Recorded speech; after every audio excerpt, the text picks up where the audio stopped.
माता अहिल्याबाई का मूर्ति को तोड़ फोड़ किया जा रहा है।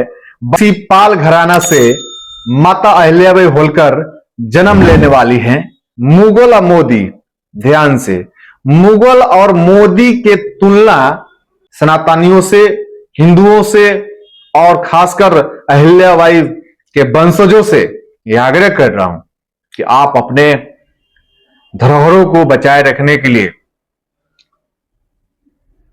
पूरे मजबूती के साथ तैयार रहें।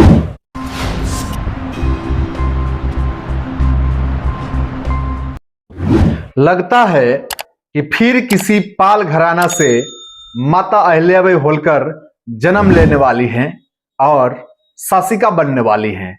जी नमस्कार, मैं संतोष पाल। जब इस बात को कह रहा हूं तो आश्चर्य मत होइए। इसलिए कह रहा हूं कि जब मुगल शासक ने देश की यानी भारत की तमाम मंदिरों का ध्वस्त करवाया, तोड़ फोड़ किया, तो माता अहिल्याबाई होलकर को शासिका बनना पड़ा और तमाम देश के मंदिरों को निर्माण करवाना पड़ा, तमाम नदी घाटों को निर्माण कराना पड़ा, चौमुखी विकास करना पड़ा। फिर उसी रास्ते पर भारत के शासक, भारत के प्रधानमंत्री, माननीय कहने में तो मुझे कुछ संकोच लग रहा है, लेकिन फिर भी खैर लोकतंत्र है। भारतीय संविधान के अनुसार भारत आजाद है, इसलिए प्रधानमंत्री के पहले माननीय प्रधानमंत्री नरेंद्र मोदी कहना मेरा मजबूरी है। इसलिए कह रहे हैं कि मजबूरी है कि जिस देवी के नाम पर, देवताओं के नाम पर, जिस सनातन के नाम पर, जिस हिंदुत्व के नाम पर नरेंद्र मोदी की भाजपा केंद्र में तीसरी बार सरकार बनाई है और उत्तर प्रदेश में योगी आदित्यनाथ की सरकार दूसरी बार बनी है और बुलडोजर बाबा के नाम से योगी आदित्यनाथ जाने जाते हैं, जिनके नाम में योगी है और मठ के मठाधीश रह चुके हैं, गेरुआ रंग में, गेरुआ वस्त्र में चलते हैं।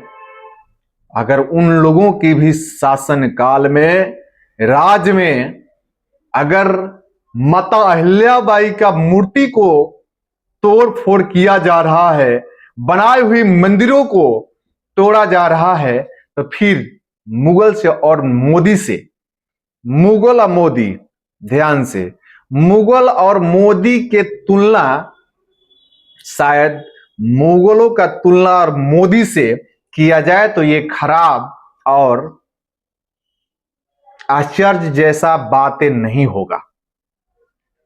जिस माता ने, जिस देवी ने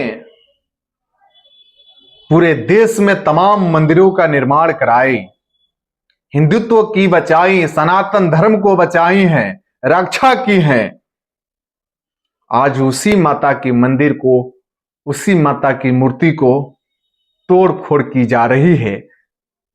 उसी के शासनकाल में जो सनातन के नाम पर सत्ता पे काबिज है, जो राज सिंहासन पर विराजमान है, वही क्षतिग्रस्त करा रहा है।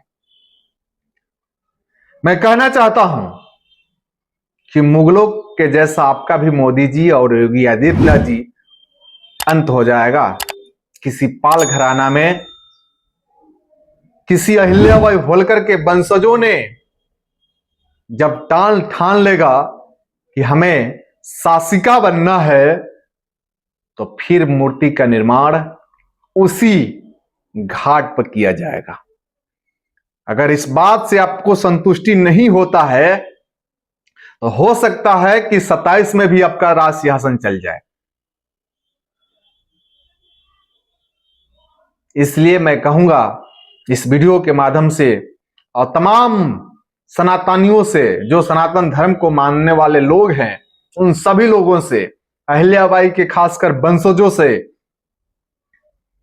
कि अपने इतिहास को और अपने धरोहरों को बचाने के लिए हम सबको जितना भी संघर्ष करना पड़े, हम सब पूरे मजबूती के साथ एकजुट होकर संघर्ष करने के लिए तैयार रहें, क्योंकि आजकल के नेता राजनेता नहीं है। राजनेता उसको कहा जाता है जो राज के हित में सोचे, वो राजनेता होता है। अब ये आजकल का नेता हो गया है जो अपना पॉकेट गरम और अपने कुर्सी के लिए राजनीति लोग कर रहा है। इसलिए मैं तमाम सनातनियों से, हिंदुओं से और खासकर अहिल्याबाई के वंशजों से यह आग्रह कर रहा हूं कि आप अपने धरोहरों को बचाए रखने के लिए पूरे मजबूती के साथ तैयार रहें। आप सबको बहुत बहुत धन्यवाद। जय हिंद, जय अहिल्याबाई होलकर।